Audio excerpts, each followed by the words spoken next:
we were mentoring at Lyndon McKinley High School, and during this time, there was actually this year in particular, there were about 6 students that lost their life at Lyndon. It was a very difficult year that year. And when we started our mentorship program, one of the things I love to do, I call it speed dating. I tell our mentors to have thick skin. I actually try to get our mentors to quit during training. Like, I'd rather them quit then than quit on a kid three months in. So I'm very, very hard on them during the training because we put our mentors through a very rigorous training. Um, but we tell the mentors, we want the kids to choose you. You don't choose the kids. So we literally do this thing where we call it speed dating, and the kids get to interview the mentors.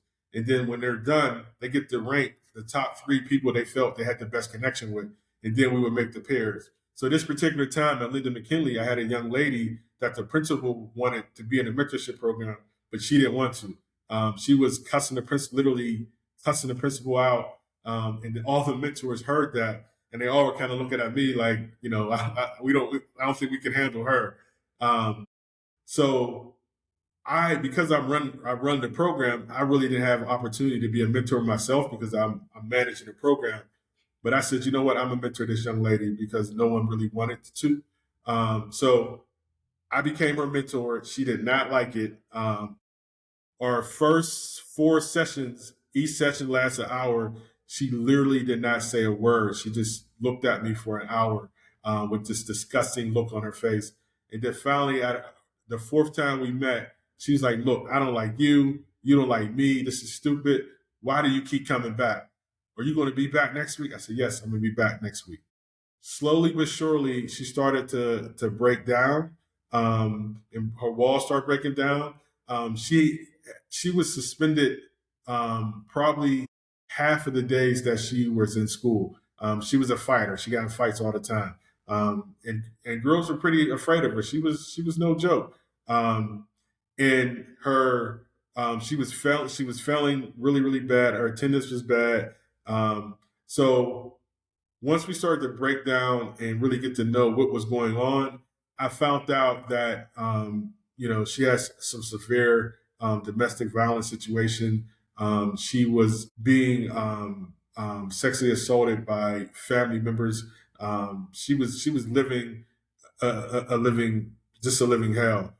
So once I was able to find all this out, obviously I had to report it because as part of my Mandated. role, mandated reporting. But not only with that, I also was able to give her the type of support that she needed. I brought my wife into the program. I brought my daughter into the program. We started mentoring her, start loving on her. She got to see like what a family structure, a Black family structure looks like. So we started really supporting her. Long story short, she graduated. The second part of the year, she was on honor roll. She got to Hey, speak at an event that was held by the district with the superintendent that was there. Now she's probably in her late 20s, living her life, doing well. I still keep tabs on her. I still stay in contact with her. But all she needed was somebody that cared about her, that loved her, that wanted to see her be successful and actually mean it. And she tested me. She tested me. Like, was not going to be, she wasn't going to let someone in her life again that did yeah. not deserve to be in there. And I have Uh-huh. so much respect for her because of that. But that's probably one of my, we in City here we call them starfish. I don't know if you're familiar with the starfish story, but a kid was walking on the beach and all these starfishes were on the beach, and the kid was like, "Hey, these starfishes are going to die if we don't get them back into the water." And an old man said, "Kid, there's no way you can make a difference. You can't help all those starfish." And the little kid pondered for a second, thought about it, looked down, grabbed one of the starfish, threw it back in the ocean, and said, "I saved that one." So I mean, that's the way I kind of look at it. Wow. And I'm happy that I was able to support her, but she did all the work. Yeah.